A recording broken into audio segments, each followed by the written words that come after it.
Allow love, as if I didn't have enough rubbish on this channel. I'm going to add some more by going through old newspapers on top of the ever exciting cataloging of my books in case of fire, explosion, tornado, World War VI. But I have way too many stacks of old newspapers, and this is one of my favorite papers, the Detroit Times. This is, what date is it? September 27th, 1927.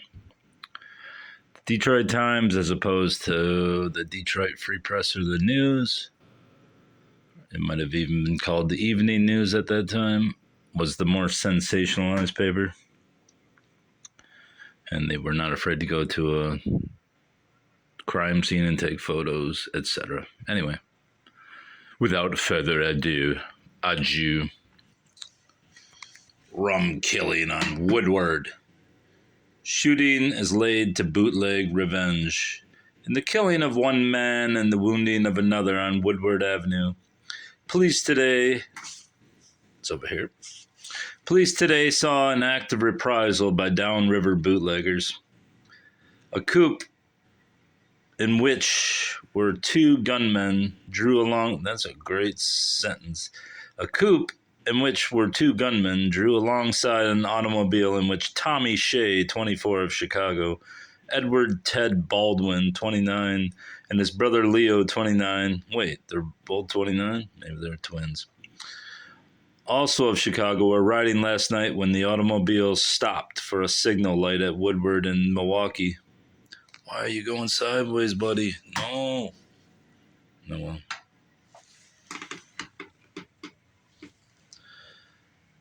The gunmen riddled Shea with bullets and shot Baldwin in the left shoulder. Shea, police believe, was one of an out-of-town gangsters who have been preying on E-course rum runners and blind pig keepers. Dude, just go straight. There we go. He was shot, they say, by hired gunmen imported by the bootleggers to get rid of the gangsters. Wanted in Chicago. Shea was wanted in Chicago for stealing automobiles, while in Detroit, police allege he acted as an agent for stolen cars and shipped them to Chicago. Say Chicago one more time and see what happens.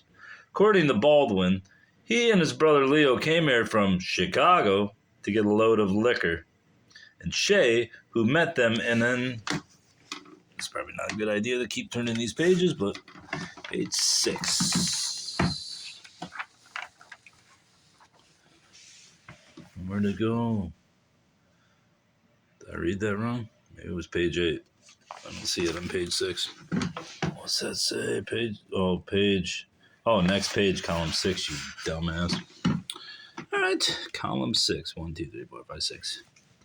Bootlegger war is blamed. E-course blind pig offered to take them uptown to a place where they could get a supply. At Milwaukee and Woodward Avenue, Baldwin said the coupe drew up beside them, and the two men beckoned to Shea to step over a minute. As Shea put his foot on the running board, the gunmen opened fire, killing him instantly. The gunmen escaped by dodging in and out of traffic. Crimes laid the youth. Joseph Sopka, 19-year-old hitchhike bandit, slain by police last Friday night, perpetrated 24 robberies in Detroit, police said today, after completing an investigation of his activities. George E. Corbin, 5869 Casper Avenue, an operative for the Michigan Law Enforcement League, will face trial for carrying a concealed weapon. He was arrested Saturday night in a cafe, against which he said he was trying to obtain evidence. A warrant for his arrest was recommended yesterday. Let's go back and see what we got here. Mystery girl is identified. Don't go to landscape. Bastard. Stay at portrait. Miss Winifred Hines, 16, a high school girl, was to be returned to her home, 5821 Lorraine Avenue today, from the detention home. She was found wandering in a downtown department store, a victim of amnesia caused by a fall, that is believed. Sorry, I'm turning this, but Winifred Hines, a Northwestern high school girl suffering from amnesia caused by a fall, is home with her parents today at 5821 Lorraine Avenue. Miss Hines was found wandering. Yeah, isn't that exactly what the caption said?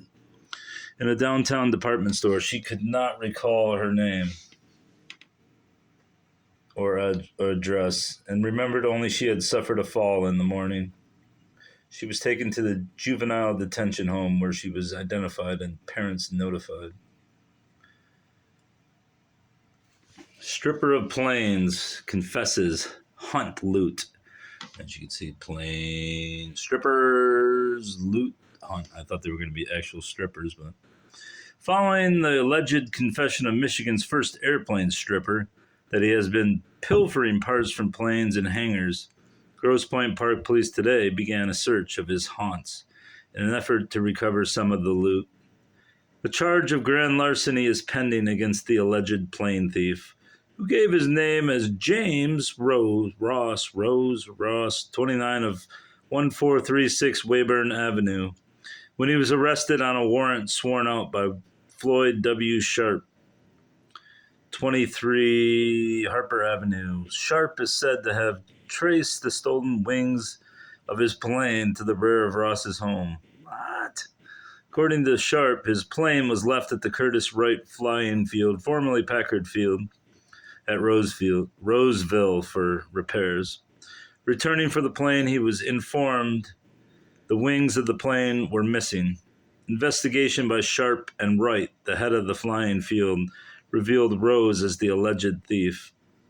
Warrants to search the hangars where Ross keeps his plane were obtained, and the two men, with Lieutenant James C. Drysdale of the Grosse Pointe Park Police Department, are to conduct a search today. Rose recently was banished from the field after airplane equipment had gone missing, should say, but the wings were the first major portions of a plane to be missed. I don't know how that would happen. Okay. According to the police, thefts have occurred at other fields than the Curtis Wright Field. Investigation is being made into these robberies. Chicken thief weds accuser. En route to the Michigan State Prison, where he was to begin his sentence of 3.5 to 15 years for stealing What? 3.5 years for stealing chickens. Daniel McGraw, 21 of Flint, delayed long enough today in the Oakland County Jail to marry Miss May Young of Flint. Chief complaint witness. What? This is a great story. Carl Reinvolt of Groveland Township, convicted on the same charge, was accompanying McGraw to the prison when he was forced into the role of best man in the ceremony. Miss Young reiterated her love for McGraw today. All right. Let's see what else is local here. Porch Baby. Oh, don't go. Oh, get back to... There you go.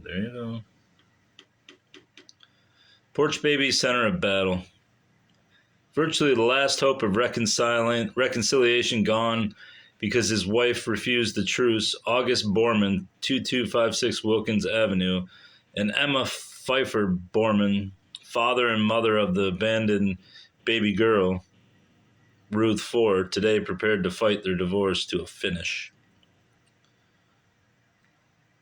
Little Ruth, with pretty blue eyes and light brown hair, will remain at the Children's Hospital of Michigan, where she was taken by police after being left on the doorsteps of Marshall J. Morch, 3 Port Drive.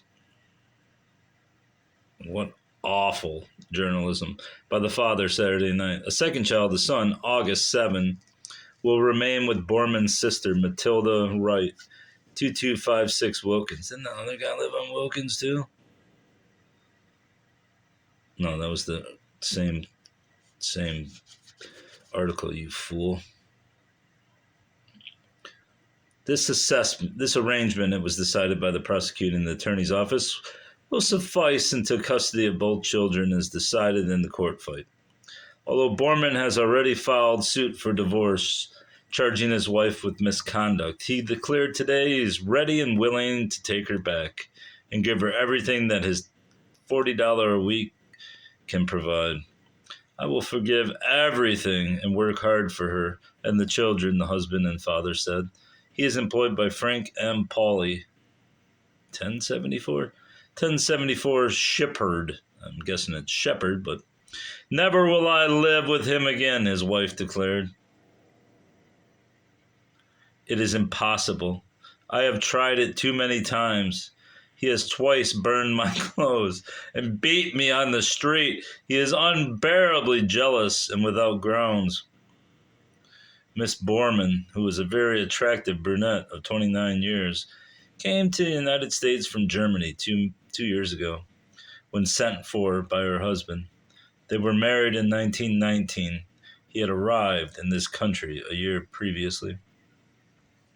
Lower temperatures are expected in Detroit. Who cares? Greenwich Village? No. Rutledge's pension enjoyed by Maiulo. Temporary injunction restraining Commissioner of Police William P. Rutledge from receiving his pension as a retired police superintendent while he retains his present position today was granted by Judge DeWitt H. Merriam on petition of Anthony Moiolo, attorney and mayoralty candidate. Rutledge is required to appear in court October 5th and show cause why the injunction should not be made permanent. Maiulo's petition also asks Rutledge be required to return his pension of $312 a month. He has drawn since July 16, 1926. Guy L. Ingalls, city treasurer, and Percy Monteith, city controller, are named co-defendants. Rutledge is the Mikado of the police department, Maiujo said after the temporary injunction was granted. Trustees to handle $7,000 Wiener fund. Where's it, Weiner? There we go. Come on. Go back to there. You go. Fred M. Butzel, philanthropist and one of the city's best-known sociologists, and Julian H. Krolick, secretary of A. Krolick and Company, have accepted the trusteeship of the fund raised by Captain W. S. Gilbreth and the Detroit Times for Mrs. Sarah Weiner. The fund totals nearly $7,000, money coming from sympathizers shocked by the brutal slaying of Edward Weiner by bandits who kidnapped, notice the spelling of kidnapped only has one P, kidnapped Captain Gilbreth and held him captive for 3 hours. Mrs. Weiner asked that Mr. Butzel, who is president of the Detroit Community Union, and Mr. Krolick be made trustees of the fund to be administered for the benefit of herself and 2 fatherless children. Captain Gilbreth and the Times turned over the fund to these 2 trustees yesterday. Among the last checks received was one for $500 from a man who asked that his name be withheld. The services of Mr. Butzel and Mr. Krolick were enlisted by Rabbi A.M. Hirschman. And I'm not reading the contributors. If you want to stop the thing and read them yourself, go ahead. Sprott pushes rum quiz. What? Who wrote these? Superintendent of Police James Sprott today called in District Inspector Louis Berg and directed him to go the limit in investigating charges that members of the Harbor Masters Division of the Police Department are smuggling liquor from Canada in police boats in collusion with riverfront bootleggers. Get all the facts, instructed Superintendent Sprott, and when you've got them, I'll act. Sprott refuses to disclose the name of the informant, who said he saw a police boat and a rum runner's craft anchored alongside each other in the river off Pesh Island. Patrolmen Robert Ellison and Harry Blaine, who were in the police boat deny liquor was transferred from one boat to the other. The 2 patrolmen, it was intimated, are to be transferred. Porch Baby, we already did that one. Don't care about Woodrow Wilson. Hopefully he's in hell. Governor will hear cult pleas. This we have to see. Look at her. Aye. St. Joseph, Michigan, September 27th. King Ben Purnell's chief attorney, ex-judge H.F. Dewhurst, today was to make the fight for his life in arguments before Judge Lewis H. Fend of Newberry to prevent dissolution of the House of David as an immoral and fraudulent institution. This is hard to read. What's that say? Dewhurst, a bewhiskered, saintly-looking religious zealot, gave up his superior court bench in California and a fortune of $55,000 to Purnell to join Ben's peculiar eternal life colony here, looking like an apostolic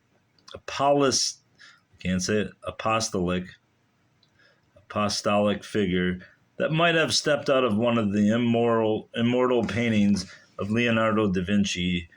Dewhurst today, in his battle for Ben, was to brand this testimony of the 15 girl accusers of Purnell as part of a gigantic blackmail plot against Ben's $3 million colony. Governor to attend. Interest in the trial quickened here today with the announcement that Governor Fred W. Greene would arrive here tomorrow to hear arguments of counsel personally. Striking at this major issue of the defense, George H. Walter, prosecutor of Berrien County, declared yesterday, Your Honor, the issue is clearly cut for you. Are you to believe Benjamin Purnell, a fugitive from justice for 4 years and an immoral man who was so convicted in the Hansel trial in Grand Rapids, or are you to believe, I think there was another story on this cult of David or House of David, believe the stories of these 15 girls who have come here voluntarily without subpoena from respectable communities and families to bear their shame in order that justice might be done. These same girls, and even those who will adhere to Benjamin's peculiar faith by their testimony in this case regarding his perjury catechisms, have produced sufficient evidence to dissolve this cult as a public and unlawful nuisance. Nuisance 20 years. The 11,300 pages of testimony from 240 witnesses in the case show that the House of David has been a public nuisance for 20 years, declared Assistant Attorney General Wilbur M. Brucker. The statements of his cohorts at this hearing in direct contradictions to their testimony at the 1923 probe before Judge Harry Dingman of Detroit is the most convincing evidence the state has to prove he taught perjury and trickery to obstruct justice. These 15 women, many of whom are rearing children, bared their shame that justice might be done and not for money, as he defense would have your honor believe, as his defense, buddy. This man, Purnell, from his youth has shown his true stripe. By his own admission on the witness stand, when he was 16, he deserted his Kentucky Hills wife and her baby and bigamously married his present consort, Queen Mary Purnell. Then he joined the notorious Detroit cult of Prince Michael Mills, who was sent to Jackson Prison for assaulting young girls. He became a pillar in Prince Mike's colony and preached that Mike was the 7th messenger. After Prince Mike was sent to prison, Ben himself posed as the 7th messenger. Well, at least he knew his chronology. If that is not fraudulent, what is? Chief Defense Counsel W.J. Barnard will follow Dewhurst today. Special Assistant General George E. Nichols of Ionia will close the case for the state tomorrow. Judge Feed, then is expected to announce when he will give his decision. Lindbergh visits Hollywood studios. No. Windsor police chief accused of fee fraud. We'll go with that because Windsor is basically part of Detroit. Major Cecil Jackson of Windsor was to call a special session of the police commission today to consider Alderman Clyde W. Curry's demand that police chief Daniel Thompson be suspended pending a judicial inquiry into the charge that the chief and Sergeant James H. Wilkinson have kept fees that should have gone into the Windsor Treasury. Shocking. At a meeting of the Windsor Council last night, attended by hundreds of taxpayers, a resolution was passed demanding that the Police Commission make, before October 5th, a complete report of all fees collected by the police department. If this report is not forthcoming, the council will ask for a judicial inquiry. Another resolution passed petitions an Attorney General of Ontario's to inquire the bootlegging and gambling in the border city. Several of the aldermen suggested an inquiry by Royal Commission. Alderman Curry charged before the council that Chief Thompson had warned him, "You better lay off of me. I have it on you," and most of the aldermen. Let's see what we got here. Quit post office after 37 years. Miss Grace Potter, 96 Piquette Avenue, who retired on a pension after having served in the registry division of the post office for 37 years with the case which Postmaster Charles C. Kellogg presented to her. All right, that's all she got was a case. Bigamy, parson, repentant. What's that? I don't remember seeing a bigamy. Whoa, just knocked something over. Where's the bigamy? I did not see bigamy. Where's bigamy? I don't see bigamy on there. That's weird. Bigamy. I don't see it. Oh, no, that's Kansas. Where's bigamy? Maybe that's it. Oh, there it is. Much wed minister repents. Grand Rapids, Michigan, September 27th. The Reverend Willis J. Jordan, amnesia person. Hey, meet Wanda, or Winifred Hines. She's also an amnesia buddy. Accused of many illegal marriages today, professed eagerness to return to the only wife, Miss Vivian Snyder Jordan. He is confident she will receive him with open arms and aid him in the fight he plans against the charges that have accumulated against him during his 10-day stay here in the detention hospital. Although Mrs. Ella Thomas, comely widow of Grand Rapids, today admitted she sent the evangelist. I can't find it. The evangelist $40 for the trip here that was to have culminated in his marriage to her. Jordan is only too willing to call it all off and go back to his first and only wife in North Carolina. Deputy Sheriff Avery Johnson was expected to arrive today from Mecklenburg County, North Carolina, planned to start back immediately with Jordan. "Behold me at 55, the minister exclaimed dramatically today. "I am penniless, friendless. My health is shattered. My memory is gone. But they'll find my spirit is not broken. I'll fight persecution to the last ditch. I know of no other wives except my own. Vivian, the mother of my 3 children. Yes, I'll be glad to go back and plead my case before God and man."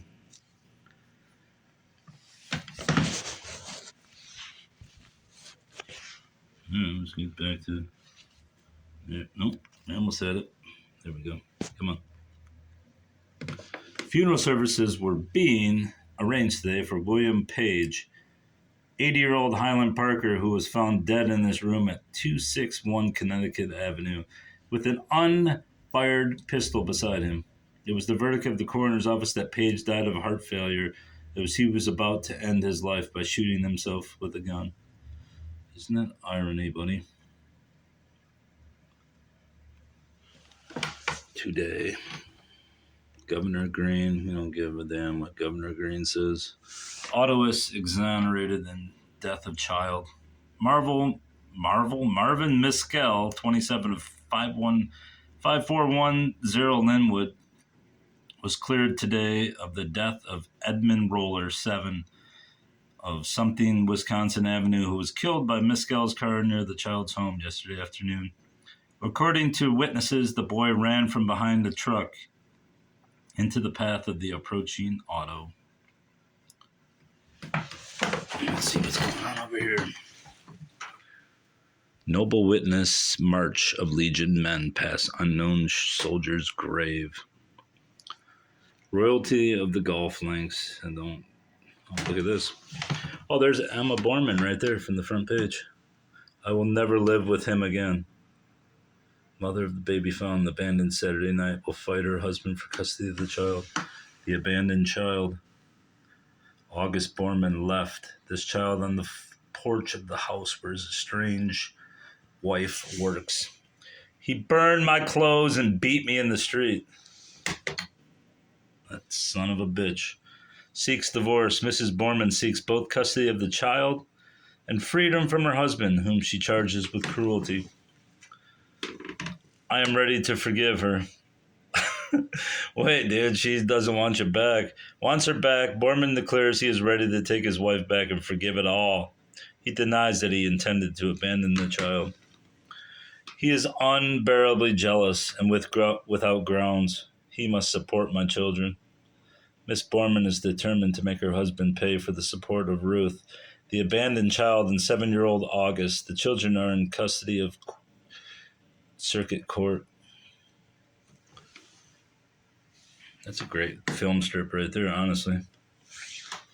All right, page 3 is the time's running out. Crash Drew's money. An armored truck owned by the Brinks Express Company and carrying $10,000 in cash was struck by a streetcar at Gratiot Avenue and Russell Street yesterday. The driver and guard on the truck were slightly injured and considerable money strewn over the street. Police in the headquarters flyer were called to guard the money. Miradieri Winkleman, 27 of 2044 Garland Avenue driver, and Ed Teulard, 25 of 3451 Robbins Avenue, the guard, were taken to receiving hospital where they were given first aid, and were sent home. And I think that's about all for locals, and I'm going to run out of time. So, child 3 frees parents. 3-year-old Ray Nelson of Chicago shows how she released her parents after bandits locked them in the closet and fled with $1,100 in cash and jewels. Cute little kid. Detroit weather. What's this date? September 27th. Verner Club to meet. A meeting of the Verner Highway Club will be held in the auditorium of the College of the City of Detroit, Cass and Warren Avenues tomorrow night at 8 o'clock. What else? Turn the page. I'm going to have to do another video because I know everyone's just clamoring for more of this. Oh, man. This is painful. Sitting in a chair, leaning over this huge paper. Just terrible, I tell you. 2 men were sentenced to long terms in Leavenworth Prison yesterday by Judge Arthur J. Tuttle in the United States District Court after pleading guilty to bringing young girls into Michigan in violation of the Mann Act. Donald W. Fleming, 31 of Brown, West Virginia, pleaded guilty to charges of violating the Mann Act and also Dyer Act. He was sentenced to serve 5 years on each charge in Leavenworth Prison. He is alleged to have stolen an auto in Canton, Ohio, and brought Nellie Ruth Morgan, 15-year-old high school student of Canton, to Detroit August 18th. He had a previous criminal record. Arthur H. Gilbert, 26 of 2873 18th Street, was sentenced to serve 18 months after he pleaded guilty to bringing Ellen Lynn, 19, from Chicago to Detroit in violation of the Mann Act. 6 places were padlocked today by the order of Judge Arthur J. Tuttle. In federal court, they were 1445 Griswold Street, 2nd floor, James Conner violator, And Mary E. Pell, owner, 31, blah, blah, blah, blah, blah. What's this? Crawley and Milner. 6 families driven from home. Maybe I won't have to do another video. Looks like we're going into... No. I have to stop it there.